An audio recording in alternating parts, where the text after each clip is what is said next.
할렐루야. 반갑습니다. 네, 제가 지난 4월 19일 이제 한 달이 지났습니다. 이곳에 부임을 하고 인사를 드렸는데 한 달 동안 지난 시간을 돌아보면 정말 하나님께서 참 좋은 곳으로 보내주셨다라는 생각에 감사가 절로 나오는 그런 시간이었던 것 같습니다. 그리고 또 이 시간 이렇게 한 달 만에 이 자리에 섰는데요. 또 이곳에서 이렇게 인사를 드리니까 또 더 감회가 새롭네요. 너무나도 이 자리를 허락하신 하나님께 먼저 감사드리고, 또 특별히 오늘 웨슬리 회심 기념주일이고 성령 강림 주일임에도 불구하고 이 귀한 시간, 이 귀한 자리를 또 내어주시고 허락해주신 담임 목사님과 또 성도님들께 진심으로 감사를 드립니다. 그래서 이 시간 저희가 오늘 읽은 본문 말씀 누가복음 5장 말씀이죠. 이 말씀을 통해서 다시 깊은 데로라는 제목을 가지고 구원에 대해서 함께 좀 생각해 봤으면 좋겠어요. 구원. 너무 당연한 말이죠. 구원. 또 너무 친근한 말이고 또 우리에게 너무나도 좋은 그런 말이죠. 그런데 그 구원이 우리가 너무 익숙하게 들어오다 보니까 또 너무 쉽게 생각하고 또 당연하게 지나쳤던 그러한 순간들도 있었음을 깨닫게 돼요. 그래서 우리가 구원을 이 시간 다시 한번 깊게 또 진지하게 한번 되짚어보면서 생각해보는 그런 시간이 되었으면 합니다. 그래서 이 시간을 통해서 내가 구원을 어떻게 받았는지, 그리고 또 내가 그 구원 가운데서 지금 어떻게 살아가고 있는지 우리가 그것을 함께 나누는 은혜의 시간이 되었으면 합니다. 지금으로부터 288년 전 1738년 5월 24일 딱 288년 전이죠. 오늘이 5월 24일이니까 영국 런던의 올더스 게이트라는 한 작은 골목이 있어요.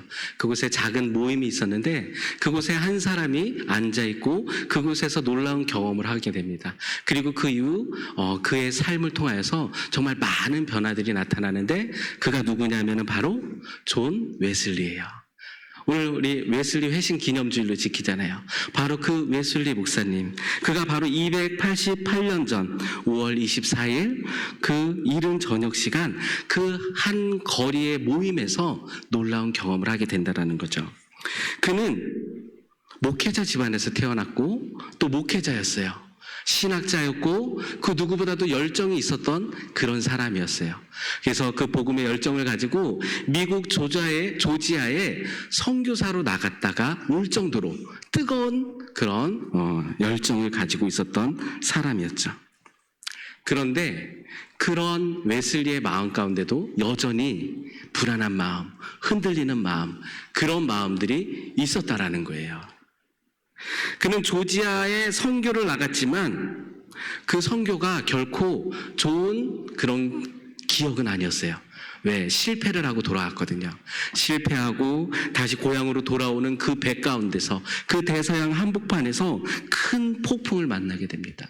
이 폭풍 가운데서 당장 그 두려움 앞에서 죽음 위기에서도 여전히 두려워하지 않고 평안한 마음으로 그 폭풍이 치는 배 위에서 하나님께 예배드리는 한 무리를 보게 돼요. 모라비안 교도들인데 그들을 보면서 웨슬리의 마음 가운데 더 큰 두려움과 불안을 마주하게 돼요. 그러면서 스스로에게 이러한 질문을 던지게 됩니다. 나는 정말 그리스도를 믿고 있는 것인가? 나에게 구원이 확신이 있는 것인가? 스스로에게 이런 질문을 하는 거죠. 그는 그 누구보다도 하나님을 잘 알고 있었고 성경도 잘 알고 있었고 신학을 배웠던 사람임에도 불구하고 그의 마음 가운데 지금 이러한 생각이 자리를 잡고 있는 거죠. 나는 하나님 은혜 안에서 참된 평안을 누리고 있는가? 그러한 마음 가운데 그 거리의 작은 모임에 참석을 한 겁니다. 1738년 5월 24일 그곳에서 한 사람이 루터의 로마서 서문을 읽고 있었어요. 그리고 웨슬리가 그 서문을 들을 때에 나중에 그의 일기에서 고백을 하는데 이상하게도 나의 마음이 뜨거워지는 것을 느꼈다라고 고백을 합니다. 그 루터의 그 로마서 서문을 들으면서 그 마음 가운데 뜨거워지는 것을 경험하면서 그는 그 순간 깨닫게 된 거예요. 무엇을? 바로 예수 그리스도께서 바로 나의 죄를 용서하셨다는 확신을 얻었다라는 거죠. 그동안은 머리로만 알고 있었던 것이 이제는 마음 깊은 그곳에 자리 잡음으로 확신으로 들어섰다라는 거죠. 두려움 속에 있던 마음에 오직 그리스도의 은혜로 구원받았다는 확신이 그 자리에서 웨슬리의 마음 가운데 확 들어오게 됩니다. 그리고 나서 그 이후의 삶은 정말 놀라운 변화들이 일어나게 돼요. 그리고 복음 전파에 힘쓰고 성화의 삶으로써 그의 삶 가운데 감리교 운동의 시발점이 되게 돼요. 그러면서 이 감리교단이 나오게 됩니다. 그래서 우리는 그날을 우리가 기억하고 또 기념하면서 우리가 해마다 5월 24일이 되는 주간에 웨슬리 회심 기념주일로 지키고 있어요. 그런데 단지 우리가 이 기념주일로 지킨다는 것이 지금으로부터 288년 전에 그 웨슬리라는 사람의 놀라운 회심의 경험, 우리가 그것을 역사적인 사실로 기억하고 기념하는 것으로 끝나서는 안 된다는 거예요. 그럼 어떻게 해야 될까요? 그 웨슬리가 그 경험을 통해서 스스로에게 질문했던 것처럼, 그 웨슬리가 스스로 경험했던 것처럼, 다시 깨달은 것처럼 우리도 우리 스스로에게 질문을 해야 된다는 거죠. 나는 구원을 너무 익숙하게만 바라보고 있었는지는 않았는지, 나는 구원을 너무 당연하게 생각하고 있었던 것은 아닌지, 우리가 이 시간 우리도 웨슬리처럼 우리 스스로에게 그런 질문을 던지는 그런 시간이 되기를 소망합니다. 그리고 그 질문 가운데서 우리가 다시 한번 깊게 또 진지하게 구원에 대해서 생각하고 구원을 다시 묵상하는 은혜의 시간이 되기를 소망합니다. 우리가 보통 구원하면은요, 예수님 믿으면은 구원받는다라고 얘기를 합니다. 틀린 말은 아니에요. 맞습니다. 결코 변하지 않는 진리예요. 이것이 복음이에요. 예수님 믿으면 구원받습니다. 그런데 그냥 예수님 믿으면 구원받아 이걸로 끝난다라는 거예요. 여기서 좀 더 깊이 나아가면은 구원에 대해서 더 확실하게 우리가 어떻게 설명을 할 수가 없고, 나는 구원을 어떻게 받았지? 내가 예수님을 언제 믿었지? 이런 것들이 막막해질 때가 있다라는 거예요. 왜? 너무 당연하게 생각하기 때문에, 너무 습관적으로 우리가 신앙생활을 해오기 때문에 그렇다라는 거예요. 그런데 성경에서 말하는 구원은요, 그냥 단지 예수님 믿으면 구원받는다, 거기서 끝나는 것이 결코 아니라는 거예요. 구원은 주님이 먼저 찾아오시는 은혜입니다. 그리고 그 은혜 앞에서 주님의 말씀에 응답하는 것이 구원이에요. 뿐만 아니라 죄인된 나를 발견하고 또 새 사람으로 부름받는 것이 구원이다라고 이야기합니다. 더 나아가서 성령의 도우심 안에서 날마다 예수님을 따라 살아가는 삶, 그것이 구원이다라고 이야기를 하고 있다라는 거예요. 즉, 교회 나와서 예수님 믿었어, 구원받았어, 거기서 멈추는 것이 아니라 구원받았으면 구원받은 자로서 이제 앞으로 살아가야 되는데 그 모든 여정이 다 구원이다라고 이야기를 하고 있다라는 거죠. 오늘 본문에서 예수님은 베드로에게 이렇게 말씀을 하세요. 깊은 데로 가서 그물을 내려 고기를 잡으라. 이 말씀은 단지 베드로에게 너 그물을 던질 장소를 옮겨, 이렇게 말하는 것으로 끝나는 것이 아니라는 거예요. 이것은 단지 장소를 옮기는 것이 아니라 바로 그 익숙한 자리에서 다시 말씀의 자리로 옮겨가야 된다라고 우리들에게 이야기해 주는 거예요.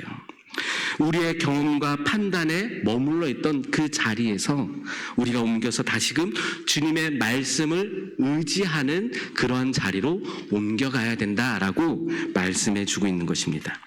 그래서 오늘 우리는 이 베드로의 이야기를 통해서 우리가 웨슬리가 경험했고 또 우리 감리교 전통이 소중히 이야기하고 있는 구원, 그 구원의 여정에 대해서 함께 나누고자 합니다.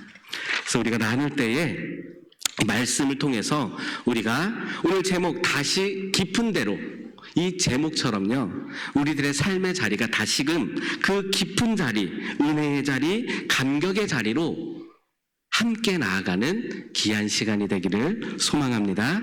이제 본문으로 들어가겠습니다. 오늘 본문을 보면은 게네사렛 호숫가가 나옵니다.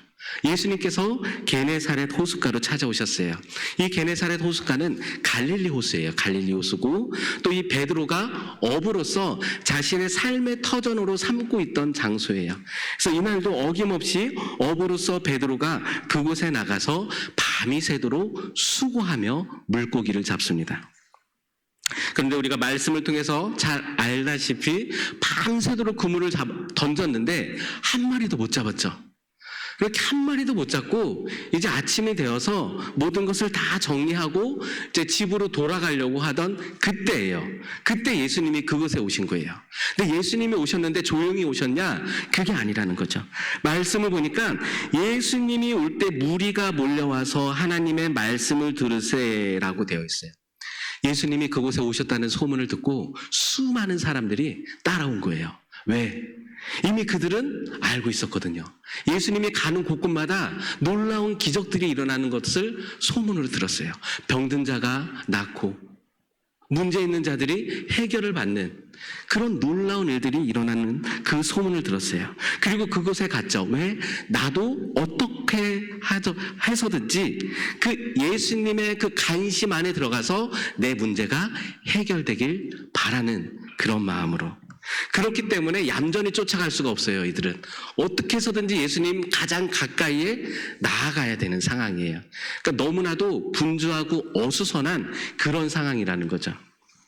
근데 그런 상황 가운데 베드로는 무엇을 하고 있죠? 그물을 씻고 있다라는 거예요. 그는 그 예수님이 오고 많은 무리가 몰려와서 그 어수선한 분위기 가운데서도 그곳에 눈길 하나 주지 않고 자신이 하던 일을 계속하면서 그 그물을 정리하고 있는 모습을 보이고 있다라는 거예요. 그런데 놀랍게도 예수님은 그런 베드로를 찾아오십니다. 베드로가 먼저 찾아간 것이 아니에요. 예수님이 그 베드로를 찾아오셨다라는 거예요. 이것을 우리는 선행 은총이다라고 이야기를 합니다. 선행 은총. 말 그대로 선행되어지는 은총이라는 거예요. 내가 하나님을 찾기 전에 먼저 하나님이 나를 찾아오시는 은혜. 내가 깨닫기 전에 하나님이 먼저 일하시고 내가 응답하기 전부터 내 삶에 찾아오셔서 나를 깨우시고 이끄시는 은혜, 그것이 바로 선행 은총입니다. 그리고 그 선행 은총 가운데 구원이 시작이 되는 거예요. 그렇게 예수님이 우리를 찾아오셨기 때문에 우리가 그 구원의 길에 들어갈 수 있다라는 거죠. 그래서 이 구원은요, 내가 하나님께 올라가는 이야기가 아니라 반대로 하나님께서 내 삶으로 내려오는 이야기입니다. 이것이 바로 구원이에요. 내가 교회 나와서 구원받은 것이 결코 아니라는 거예요. 내가 구원받고 싶어서 교회 나가고 내가 예수님 믿어서 구원받은 것이 아니라는 거예요. 예수님이 먼저 우리를 찾아오셨습니다. 예수님이 먼저 우리의 마음 가운데 그 은혜를 부어주셨어요.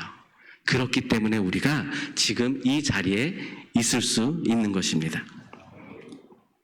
그런데 여기서 또 한 가지 중요한 것이 있습니다. 예수님께서 말씀하세요. 베드로를 찾아가서 베드로 배 위에 타시고 많은 무리들에게 말씀을 가르치신 다음에 이렇게 말씀을 하세요. 깊은 데로 가서 그물을 내려 고기를 잡으라. 베드로에게 이야기하는 거죠. 예수님이 먼저 찾아오셔서 은혜를 베풀어 주시는 거예요. 밤새 한 마리도 못 잡았어요.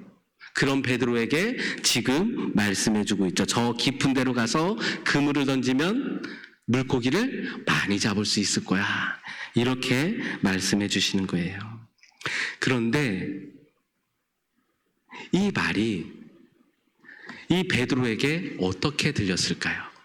자, 우리들은 예수님을 너무나도 잘 알고 있습니다. 그리고 예수님의 능력도 얼마나 위대한지 너무나도 잘 알고 있어요. 그래서 예수님이 이렇게 말씀하신다면은 아마 이곳에 계신 그 누구도 단 한 사람도 빠짐없이 바로 그곳에 가서 그물을 던질 거예요. 하지만 우리가 좀 더 깊이 한번 생각을 해보도록 할게요. 지금 이 시대 베드로의 상황으로 바라본다면은 베드로는 어부였다라고 했잖아요. 그 어부인 베드로가 그 게네사렛 호숫가 그 현장, 이곳은 날마다 베드로가 그곳에 가서 물고기를 잡던 자리였어요. 그 누구보다도 그곳을 잘 알고 있던 사람이었어요.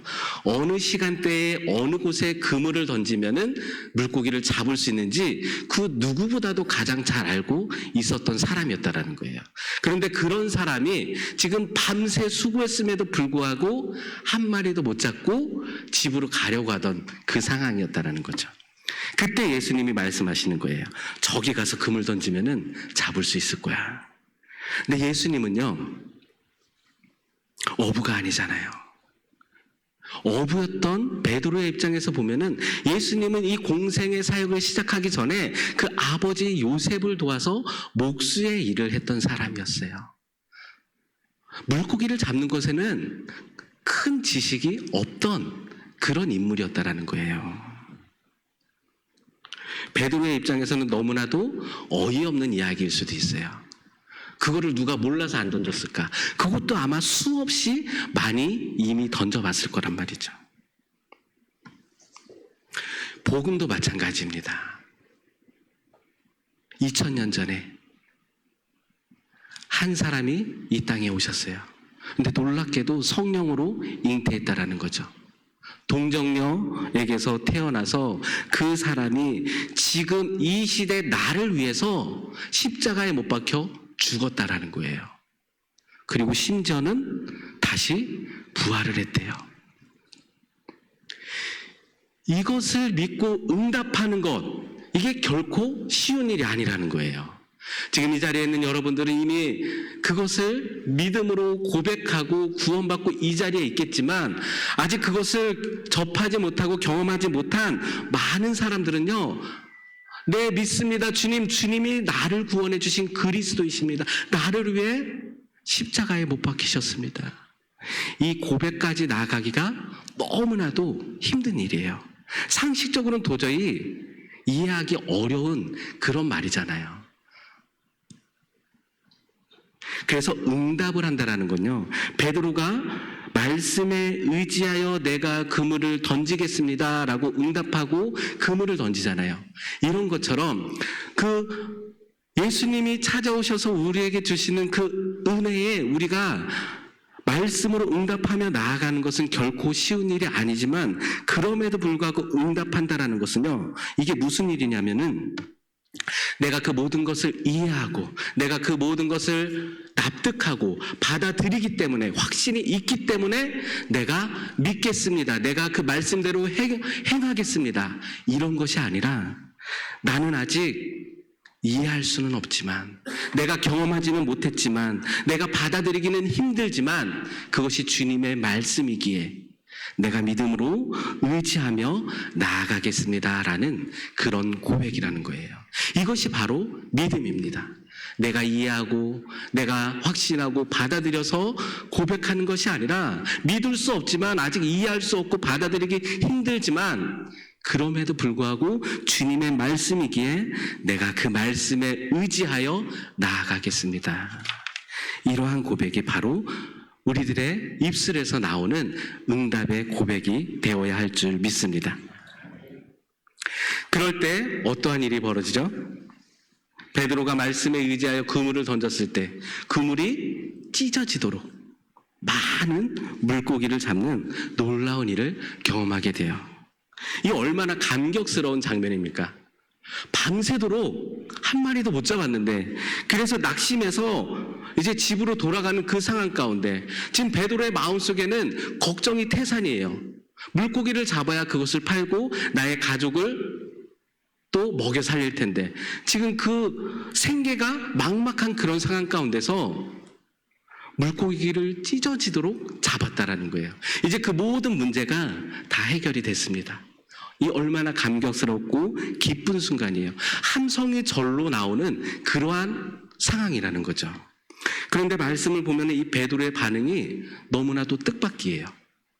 정말 그 누구보다도 기뻐하고 그 누구보다도 감격해야 될 그 베드로가 무서워하기 시작합니다. 두려워 떨고 있어요. 그리고 예수님 앞에 무릎 꿇고 엎드려서 고백을 하죠. 주여, 나를 떠나소서. 나는 죄인이로소이다. 그 놀라운 일을 경험하고 베드로가 완전히 다른 모습으로 바뀌는 것을 볼 수가 있어요. 그의 고백도 바뀌어요. 처음에는 이렇게 고백을 하죠. 선생님, 우리들이 밤이 새도록 수고하였으되 라면서 예수님을 선생님이라고 부르고 있어요. 그러다가 그 말씀에 의지하여 그물을 던지고 그 놀라운 일을 경험하고 난 다음에 그는 예수님을 이렇게 부르고 있어요. 주여, 나를 떠나소서. 이 상황에서 지금 베드로의 시선에 들어오는 것은 물고기가 넘쳐나는 그 그물이 아니에요.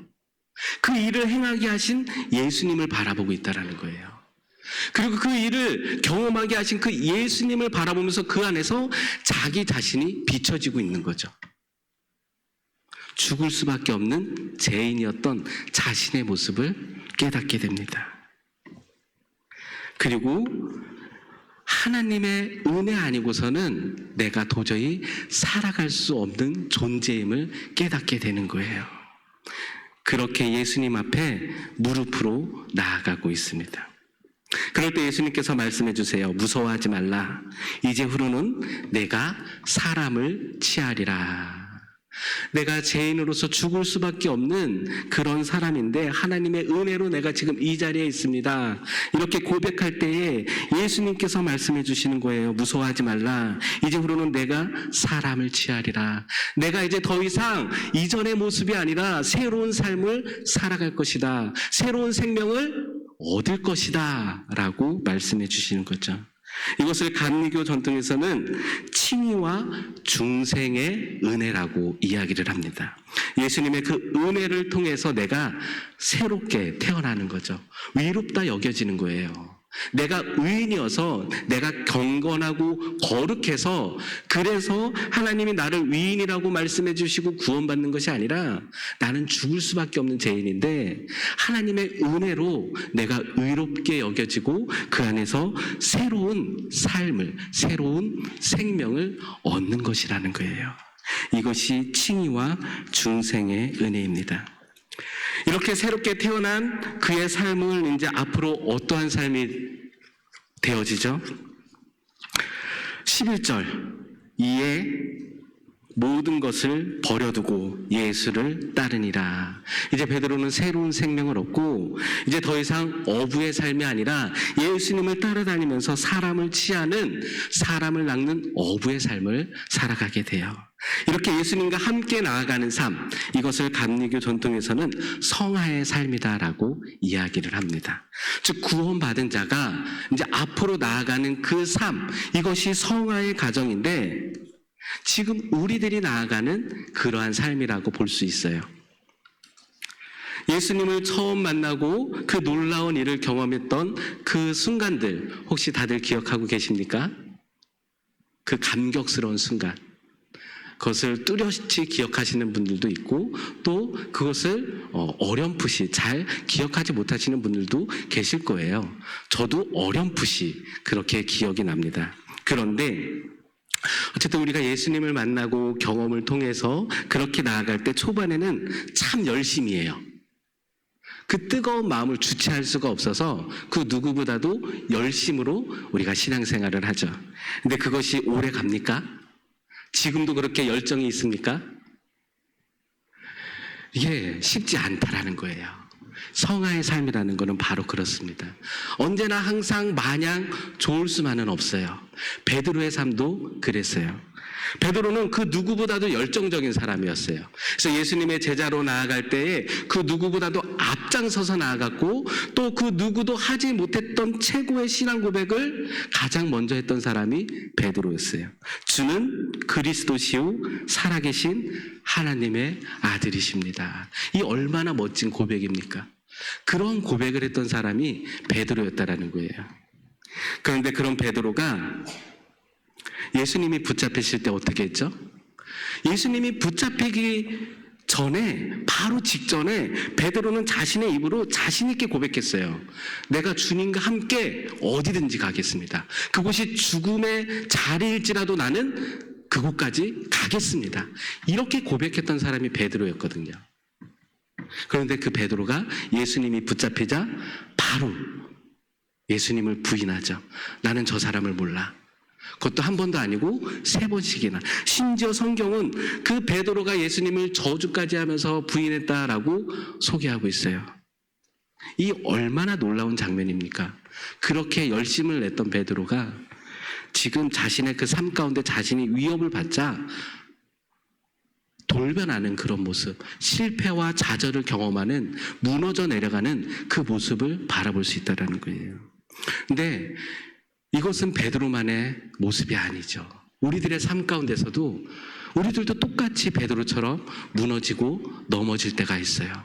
이럴 때 어떻게 해야 될까요? 우리는 이 시점에서 한 사람을 더 살펴봤으면 좋겠어요. 예수님을 배반하고 예수님을 은 30에 팔았던 사람, 누구죠? 가룟 유다. 가룟 유다도 예수님을 3년이나 따라다녔던 예수님의 제자였어요. 그런 제자가 예수님을 배반하고 예수님을 팔아버립니다. 베드로는 그 예수님이 붙잡히자 예수님을 모른다고 부인하면서 자신 혼자만이 그 위협 상황에서 빠져나가는 그 모습을 보여주고 있어요. 자, 가룟 유다와 베드로, 누가 더 나쁜 사람인가요? 누가 더 큰 죄를 지었죠? 우리는 보통 가룟 유다는 상당히 심하게 엄청나게 욕을 합니다. 하지만 베드로는 옹호하죠. 그쵸? 그런데 이 장면만 보면은요, 가룟 유다나 베드로나 크게 다를 게 없다라는 거예요. 둘 다 똑같이 예수님을 열심히 따랐던 제자였어요. 그런데 둘 다 똑같이 무너져 내리고 실패하는 그 모습을 보여주고 있다라는 거예요. 그들의 차이는 바로 그 이후의 삶에서 나타납니다. 가룟 유다는 후회는 했지만 예수님께 돌아가지 못했어요. 하지만 베드로는 그 예수님과 얼굴이 마주치는 순간 통곡하며 다시금 예수님께 돌아가는 그 모습을 보여줬다라는 거예요. 이것이 성화의 핵심이에요. 우리는 신앙생활을 하면서 얼마든지 실패하고 무너질 수 있어요. 하지만 그 순간 우리가 어떻게 해야 됩니까? 다시 일어서야 돼요. 다시 돌이키고 다시 회개하며 예수님께 나아가는 그러한 마음이 있어야 된다는 것입니다. 그럴 때 우리가 구원을 지켜내고 우리가 더 성장하고 예수님께 더 가까이 예수님의 모습을 더 많이 닮아가는 그런 그리스도인의 모습을 갖춰갈 것이라 믿습니다. 이것이 바로 성화입니다. 그리고 이것이 바로 구원받은 자로 살아가는 삶이요, 구원이라는 거죠. 즉 구원은 주님이 먼저 찾아오시는 은혜예요. 선행 은총. 그리고 그 은혜 가운데 주님의 말씀에 응답으로 세워지는 그 자리가 필요합니다. 그럴 때 우리를 용서하시고 우리를 새로운 사람으로 부르시는 그 은혜, 그것이 바로 구원이라는 것입니다. 더 나아가서 성령의 도우심으로 우리가 다시 주님께 돌아가는 삶, 그것이 바로 구원이다라고 할 수가 있습니다. 우리 모두가 바로 이 길을 끝까지 함께 걸어가기를 소망합니다. 완벽한 사람들의 공동체가 아니라 먼저 찾아오신 은혜를 기억하는 공동체, 자기 생각보다 말씀을 붙드는 공동체, 넘어져도 성령의 도우심으로 다시 일어나서 예수님을 따르는 공동체가 되기를 소망합니다. 오늘도 주님은 우리를 부르십니다. 다시 깊은 데로 가라. 이 부르심 앞에서 주님의 말씀에 의지하여 다시 응답하는 저와 여러분이 되기를 소망합니다. 기도하겠습니다.